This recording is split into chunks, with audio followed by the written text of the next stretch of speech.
नमस्कार, मैं हूं आशीष त्रिपाठी आपके साथ और आप देख रहे हैं दोपहर दमदार। लोकसभा चुनाव से पहले कांग्रेस को एक और झटका लगा है। दरअसल भारतीय जनता पार्टी का अभियान लगातार जारी है। सदस्यता अभियान भारतीय जनता पार्टी का कुनबा बढ़ा रहा है। आपको बता दें कि गंजबासौदा के जनपद अध्यक्ष यहां नीतू देवेंद्र रघुवंशी ने बीजेपी ज्वाइन कर ली। अपने समर्थकों के साथ वे बीजेपी में शामिल हुई। सीधी के कई कांग्रेसी नेता बीजेपी के साथ आ गए हैं, जिसमें रंजना मिश्रा प्रदेश महामंत्री महिला कांग्रेस भी बीजेपी में शामिल हो गई।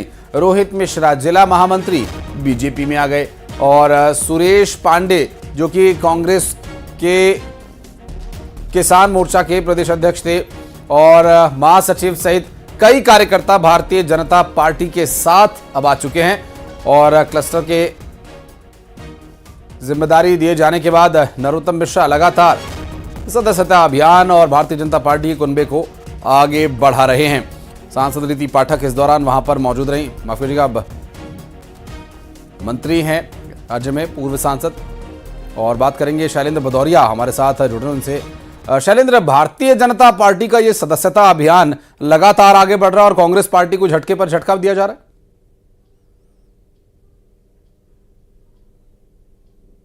लगातार बढ़ता चला जा रहा है। जिस तरीके से लोकसभा चुनाव के पहले बीजेपी ने एक ज्वाइनिंग अभियान चलाया और अलग अलग इलाकों के जो लोग हैं उनको शामिल कराने का काम बीजेपी में किया जा रहा है। और जिस तरीके से हमने पिछले दिनों देखा कि लगातार कई बड़े चेहरे जो है वो कांग्रेस का दामन छोड़ बीजेपी में शामिल हुए हैं, चाहे वह महापौर की बात हो या फिर जो पूर्व विधायक हो या तमाम जो बड़े नेता। और अगर आज की मैं बात करूं तो सीधी से कई बड़े नेता जो है वो रीति पाठक के साथ कांग्रेस के नेता बीजेपी दफ्तर पहुंचे थे। प्रदेश अध्यक्ष वीडी शर्मा के सामने उन्होंने बीजेपी की सदस्यता ली। इस दौरान ज्वाइनिंग जो अभियान है उसके संयोजक नरोत्तम मिश्रा भी मौजूद रहे। इसके बाद अगर मैं बात करूं तो गंजबासौदा की जो जनपद अध्यक्ष है नीतू देवेंद्र रघुवंशी, उनके साथ कई जनपद सदस्य शामिल हुए, जिला पंचायत सदस्य शामिल हुए।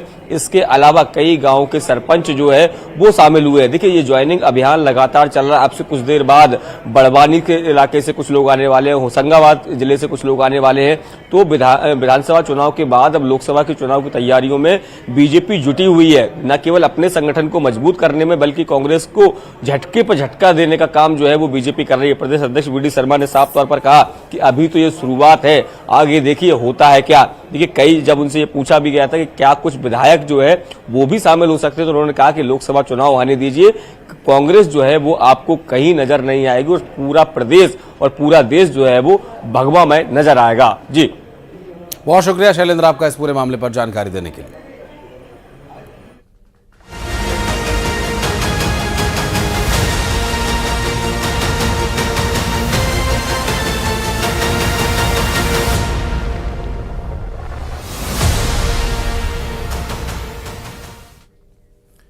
और न्यूज 18 पर बड़ा खुलासा। दरअसल बिलासपुर के एक घर में तंत्र मंत्र का खेल चल रहा था और पीएम आवास योजना वाले घर में यह सब कुछ चल रहा है। विशेष धर्म के एक शख्स ने यहां पर कब्जा किया हुआ है और पीएम आवास योजना के इस घर में दरबार सजता है और अंधविश्वास का काला खेल खेला जाता है। आपको बता दें कि इस घर पर कब्जा किया हुआ है और प्रधानमंत्री आवास योजना के तहत यह घर किसी गरीब के हक में जाता तो उसका आशियाना बनता, लेकिन यहां तो तंत्र मंत्र का काला खेल चल रहा है। बिलासपुर से यह पूरा घटनाक्रम सामने आया। पीएम आवास योजना वाले घर में यह सब कुछ चल रहा था। आपको बता दें कि विशेष धर्म के लोगों ने घर में कब्जा किया हुआ है और यहां तंत्र मंत्र किया जा रहा था। प्रधानमंत्री आवास योजना के तहत यह घर दिया जाना था और यह कोई आज का नहीं बल्कि सालों पुराना मामला है। हमने जब इसकी पड़ताल की तो पूरे मामले का खुलासा हुआ। आखिर क्या चल रहा था यहां पर और कौन सजाता है यहां दरबार, देखिए न्यूज 18 के इस खुलासे की ये स्पेशल रिपोर्ट।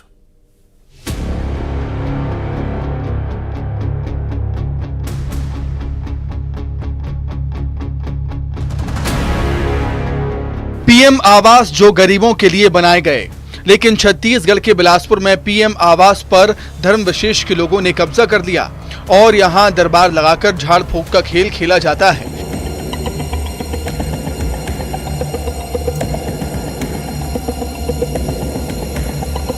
ये सब कुछ हो रहा है देवरी खुर्द के वार्ड क्रमांक 43 में। यहाँ 300 अटल आवास है, जिसमें 355 मकान गरीब तबके के लोगों को दिए गए। 65 घरों पर निगम ने ताला लगा दिया, लेकिन धीरे धीरे इन मकानों पर बाहरी और असामाजिक लोगों ने कब्जा कर लिया और मकान नंबर 199 और 200 में एक विशेष समुदाय के लोगों ने कब्जा कर दरबार बना लिया। किया है तो अटल आवास के जो अब वो अवैध दिख रहा है कब्जादारी, उसने मकान के साथ साथ सामने और पीछे बगल की ज़मीन पे बेजा कब्जा करके मस्जिद नुमा कुछ स्ट्रक्चर बनाया है। इसकी विस्तृत जांच करके कार्रवाई करना है तोड़ने के लिए। मजार उजार बना लिए हैं और सब अवैध कब्जे है ना, किसी के नाम पे अलॉट नहीं है। मैं इससे पूर्व वहाँ के लिए RTI भी लगाया हुआ था, जिसका जवाब अपने को नहीं आया। अभी अपन फिर तैयारी कर रहे हैं वहाँ के लिए RTI लगाने के लिए, और वहाँ टोटल अंधविश्वास फैलाया जा रहा है, हिंदुओं को बरगलाया जा रहा है। न्यूज 18 की पड़ताल में सामने आया है कि ये दोनों मकान शंकर धरू और सुखदेव के नाम पर आवंटित हैं, जिसमें कब्जा कर साकिर खान रह रहा है। मौके पर जब टीम पहुंची तो देखिए कि इस मकान का स्ट्रक्चर बदलकर एक गुंबद नुमा दरबार बना दिया गया और यहाँ खेला जाता है तंत्र मंत्र का खेल। यही नहीं, सादिक का दावा है कि यहाँ रोहिंग्या और बांग्लादेश तक से लोग यहाँ पर पहुँचते हैं। यहाँ पे जो भी आते हैं सबकी मनोकामना पूरी होती है और हर धर्म के लोग आते हैं, सबकी सारी तकलीफ सारी परेशानी दूर होती है और निःशुल्क इलाज है। हमारी पड़ताल में चौंका देने वाला मामला सामने आया। पता चला कि लव जिहाद का मामला भी सामने आ चुका है, जिसमें 13 साल की मासूम को झांसा देकर इमरान नाम का शख्स यूपी भगा ले गया था, लेकिन हिंदू संगठनों और पुलिस के प्रयास से बच्ची को बरामद कर लिया गया। बालिका के परिजन आके रिपोर्ट दर्ज कराए थे कि इमरान नाम का व्यक्ति उनकी नाबालिग बच्ची को बला फुसला कर भगा कर ले गया है। पीड़ित आवेदिका के तरफ से प्रकरण में अपराध पंजीबद्ध की गई थी। बालिका को दिनांक 10 तारीख को बरामद किया गया है। अभी प्रकरण का आरोपी फरार है। तो देवरी खुर्द में लंबे समय से कुछ ऐसी गतिविधियां संचालित हो रही हैं जिसका नतीजा आप और हम नहीं जानते, पर इतना जरूर है कि अब तक की पड़ताल के दौरान जो सुना और देखा, उससे तो यही लगता है कि कोई तो है जिसके मंसूबे खतरनाक हैं। लिहाजा जरूरत है कि प्रशासन जल्द से जल्द जांच कर पर्दे के पीछे छिपे लोगों को बेनकाब करे। उमेश मौर्य, बिलासपुर, न्यूज़ 18।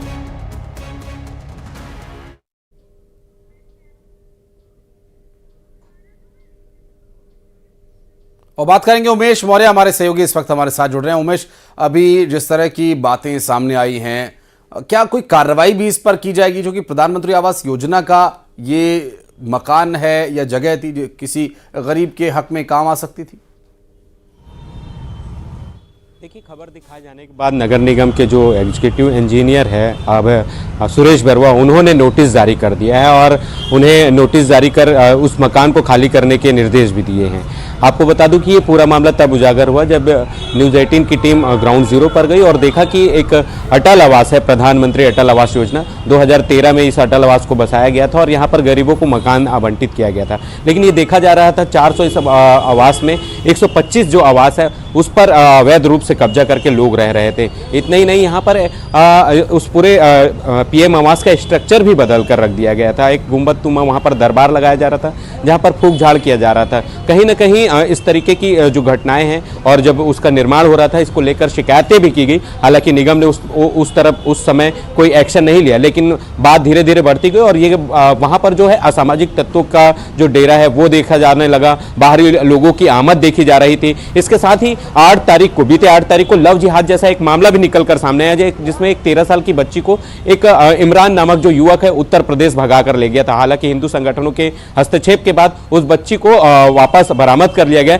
लेकिन कहीं ना कहीं अभी भी इमरान जो है वो पुलिस गिरफ्त से बाहर है। तो इस पूरे प्रकरण को अगर आप पूरे कुल मिलाकर देखेंगे तो कहीं ना कहीं जो देवरी खुर्द का जो इलाका है, मस्तूरी विधानसभा का देवरी खुर्द, वहां पर कुछ दिनों से इस तरीके से गतिविधियां जो है वो देखी जा रही है। अब देखना ये होगा कि शासन प्रशासन किस ओर से, पुलिस प्रशासन क्या एक्शन लेती है, वहां पर किस तरह से जांच करती है, क्योंकि बांग्लादेशियों के भी आमद वहां पर कई बार लोगों के जरिए कुछ भी ऐसा बाकी रह नहीं गया कि इस पर एक्शन न लिया जाए या अभी किसी बात का इंतजार किया जाए। एक तो अटल आवास की ये जगह है, उसका स्ट्रक्चर बदला गया, 2 गैर कानूनी काम हुए, फिर आप बता रहे हैं कि यहाँ पर झाड़ फूक होती है, ये तीसरा, और फिर यहाँ पर जो लोग रह रहे हैं, अब क्या उन्हें ही ये आवास आवंटित हुआ था गरीबों के लिए? क्या वही गरीब इसमें रह रहा है, या फिर जिस तरह से ये कार्रवाई चल रही है, अब आगे किसी और बड़ी कानून के उल्लंघन का प्रशासन इंतजार कर रहा है क्या? देखिए आशीष जी, जब इस पूरे मामले का खुलासा न्यूज़ 18 ने किया तब अधिकारियों के भी कान खड़े हुए, और जब लिस्ट को खंगाला गया, 400 लिस्ट जब देखी गई तो उसमें ताज्जुब वाली बात है कि नगर निगम ने खुद एक लिस्ट बनाकर रखी थी जिसमें 125 लोग बेजा कब्जा करके रह रहे हैं और वो सालों से रह रहे हैं, लेकिन कोई एक्शन नहीं लिया जा रहा था। अब चूंकि इस पूरे मामले के उजागर होने के बाद टीम ने उन लोगों को नोटिस जारी किया है और कुछ दिनों के भीतर उस मकान को खाली करने का निर्देश दिया है। देखना होगा कि अब इस पूरे मामले पर कब तक के वो मकान जो है, जो आवास है, वो खाली होते हैं और वहां जब गुंबदनुमा जो स्ट्रक्चर खड़ा कर दिया है उसको ढहाने के लिए क्या कुछ प्रक्रियाएं निगम करेगी, ये तो देखने वाली बात होगी। लेकिन कहीं ना कहीं अब जो है प्रशासन जागा है, नोटिस जारी बना रखे इस पूरे मामले पर। आगे डिटेल्स आपसे हम लेते रहेंगे। बहुत बहुत शुक्रिया फिलहाल इस जानकारी के लिए। और बढ़ते आगे, जगदलपुर में व्यापारी के बेटे की हत्या का मामला। दरअसल अपहरण कर मासूम की हत्या कर दी गई और कल से यह 8 साल का बच्चा लापता था। घर के सामने से ही इसका अपहरण कर ले जाया गया था और बदमाश ने पुरानी रंजिश में हत्या कर दी। लोहंडीगुड़ा के व्यापारी गौतम वर्मा के बेटे की हत्या का मामला लोहंडीगुड़ा और ये परपा पुलिस अब फिलहाल जांच कर रही है इस पूरे मामले में। जगदलपुर में व्यापारी के बेटे की हत्या का ये पूरा मामला, अपहरण कर मासूम की हत्या की वारदात को अंजाम दिया और कल से लापता था 8 साल का ये बच्चा। घर के सामने से ही इसे उठाकर ले गए। श्रीनिवास नायडू हमारे सहयोगी फोन लाइन पर जुड़ गए। श्रीनिवास, बेहद दुखद ये मामला, लेकिन पुलिस क्या कर रही है अब तक? पूरा मामला लोहंडीगुड़ा ब्लॉक का है, जहां एक व्यापारी है गौतम वर्मा, जिसके बेटे का कल देर शाम अपहरण कर लिया गया और उसकी तलाश करने के लिए पूरा परिवार जुटा रहा। पुलिस की सूचना दी। वहीं आज परपा थाना क्षेत्र के पास उस जो 8 साल का मासूम है देवेंद्र वर्मा, उसकी शव बरामदगी की गई है। इसके बाद ये लोहंडीगुड़ा पुलिस और परपा पुलिस मामले की जांच में जुट गई है। फिलहाल मामले को लेकर एक आरोपी को गिरफ्तार किया गया, उससे पूछताछ की जा रही है, लेकिन पूरा मामला फिरौती और आपसी रंजिश का है और पुलिस इस पूरे मामले को लेकर अभी फिलहाल जांच करने की बात कह रही है। लेकिन श्रीनिवास, अभी जब अपहरण हुआ कितना समय कोई फिरौती की रकम मांगी गई, अपहरण का खुलासा कैसे हुआ और फिर हत्या की वारदात? मामला को लेकर ये बात स्पष्ट हुआ है कि ये पुरानी रंजिश पहले थी और फिरौती की कुछ बात थी। फिरौती की रकम कितनी थी ये तो पुलिस जांच कर रही है, लेकिन ये है कि पुरानी रंजिश को लेकर उसके बेटे को अपहरण किया गया था और रात भर रख के आज सुबह उसकी हत्या कर दी गई। और लोहंडीगुड़ा और जगदलपुर काफी 40 किलोमीटर का फासला है, परपा थाना क्षेत्र आता है। परपा थाना क्षेत्र के पास उसकी शव को फेंका गया, जिसके बाद पुलिस ने मामले को लेते हुए जांच करने की बात कह रही है। अभी एक आरोपी को गिरफ्तार किया है, उससे पूछताछ अभी की जा रही है। जी बहुत शुक्रिया आपका इस जानकारी के लिए श्रीनिवास। और मध्य प्रदेश विधानसभा में भारी हंगामा जारी है। दरअसल जल जीवन मिशन को लेकर हंगामा चल रहा है। कांग्रेस ने सदन से वॉकआउट कर दिया और कांग्रेस ने भ्रष्टाचार का आरोप लगाया। नेता प्रतिपक्ष उमंग सिंघार का इस पर बयान आया। दरअसल जल जीवन मिशन में घोटाला हुआ है, सरकार भ्रष्टाचार को छिपाने की कोशिश कर रही है, सरकार के लोग भ्रष्टाचार में लिप्त हैं, कांग्रेस ने जांच की मांग की है। नेता प्रतिपक्ष उमंग सिंघार का इस पर बड़ा बयान। जल जीवन मिशन को लेकर सरकार को घेरने की कोशिश और इसी दौरान सदन में हो रही चर्चा से कांग्रेस पार्टी ने, विपक्ष ने वॉकआउट कर दिया। जल जीवन मिशन में घोटाले का आरोप लगाते हुए कांग्रेस पार्टी ने इस पर चर्चा की मांग की और फिर नेता प्रतिपक्ष उमंग सिंघार ने सदन से वॉकआउट कर दिया।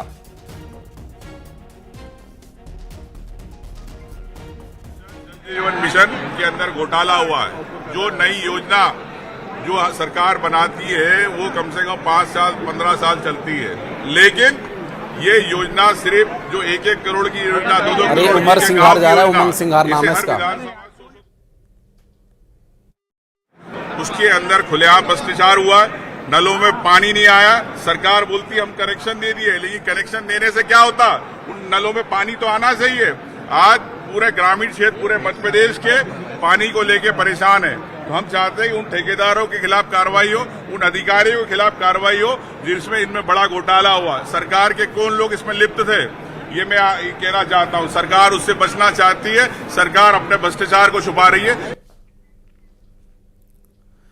और राज्यसभा चुनाव पर बोले कमलनाथ, जल्द होगी उम्मीदवार की घोषणा। राज्यसभा उम्मीदवार को लेकर कमलनाथ का बड़ा बयान। जल्द ही राज्यसभा के उम्मीदवार घोषित कर देगी कांग्रेस पार्टी।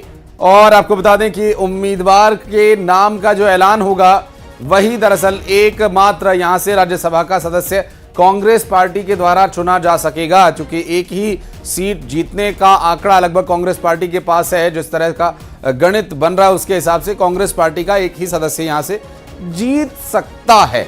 हालांकि इस मामले में पहले सोनिया गांधी का यहां से प्रस्ताव कांग्रेस पार्टी ने दिया था, मध्य प्रदेश कांग्रेस ने, लेकिन सोनिया गांधी जयपुर से नॉमिनेशन करने के लिए जा चुकी हैं। अब कौन उम्मीदवार होगा यह देखने की बात होगी।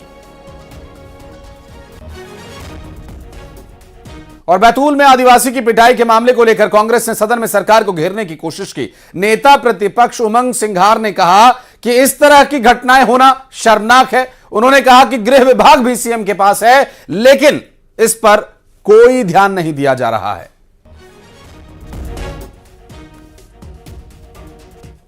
माननीय मुख्यमंत्री जी के पास गृह विभाग है, तो मुख्यमंत्री जी को पुजारी की जगह गृह विभाग को भी जवाबदारी संभालना चाहिए, ना कि मंदिर के पुजारी की तरह।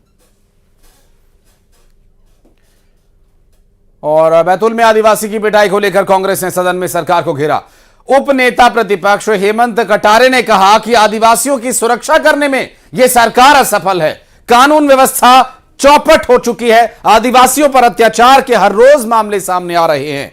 उन्होंने कहा कि अगर प्रदेश नहीं संभल रहा तो आपको गृह विभाग त्याग देना चाहिए।